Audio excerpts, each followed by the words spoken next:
চলো এই শীতে দেশি চিকেনের রেসিপিটা গরম গরম কিভাবে বানালাম দেখে নিই। তো প্রথমেই দেখো এখানে দেশি চিকেন 1 কিলো আছে, আর চিকেনগুলো দেখো কি ছোট্ট ছোট্ট। আমি দেখে আমার হাজব্যান্ডকে বলছি এগুলো তো কোনো পাখির চিকেন হবে, এটা তো চিকেন মানে মুরগি বলে মনে হচ্ছে না। ও বলছে না না, এটা আমার সামনেই কেটে দিয়েছে। তো যাই হোক, মশলা করে নিয়েছি যেরকম নর্মাল মশলা। আর এখানে দেখো গরম তেলের মধ্যে দিয়েছি শুকনো লঙ্কা, গোটা গরম মশলা, আর দিয়েছি কয়েক রসুন থেতো করে।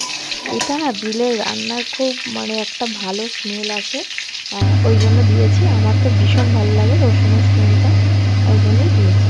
তো চলো, তারপরে পেঁয়াজ কুচিয়ে রেখেছিলাম, পেঁয়াজ দিয়েছি। তারপরে ভালো করে ভাজা ভাজা হয়ে গেলে আদা রসুন পেস্ট করা ছিল, আর সাথে কাঁচা লঙ্কা পেস্ট করা ছিল। তো ওইগুলোই আমি এই ভাজা ভাজা তেলের মধ্যে দিয়ে দেবো। ও হ্যাঁ, আরেকটা কথা বলি, তোমাদের কার কার এই দেশি চিকেন ভালো লাগে অবশ্যই কমেন্ট বক্সে জানিও। হ্যাঁ, আমার কিন্তু ভালো আমি ফার্স্ট টাইম বানাচ্ছি, খুব একটা ভালো লাগে না। হঠাৎ ইচ্ছা হলো খাওয়ার, তাই বড়মশাইকে বলেছিলাম আনার জন্য, তাই এনেছিল।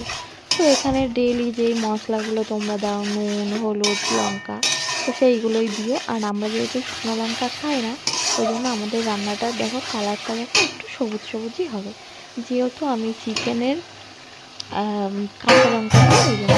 তো চিকেনগুলো আস্তে আস্তে দিয়ে দিলাম, দিয়ে ভালো করে কষিয়ে নেব। তারপরে দেখলাম কালারটা ঠিক আসছে না।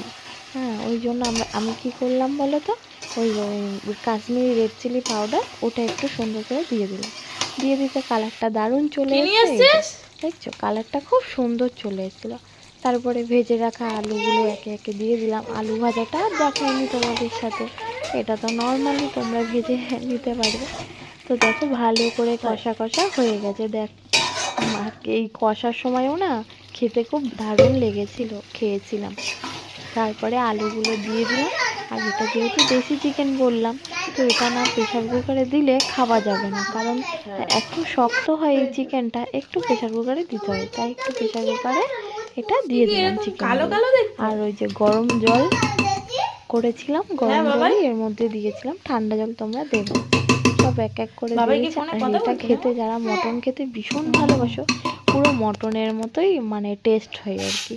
তো গরম জল দিয়ে দিয়েছি। এই যে কড়াইয়ে দেখো মশলাগুলো ছিল, তো ওই জন্য কড়াইয়ে দিয়ে ওই জলটাই প্রেসার কুকারে দিলাম, তাহলে টেস্টটা ভালো হবে, ওই কারণেই দিলাম।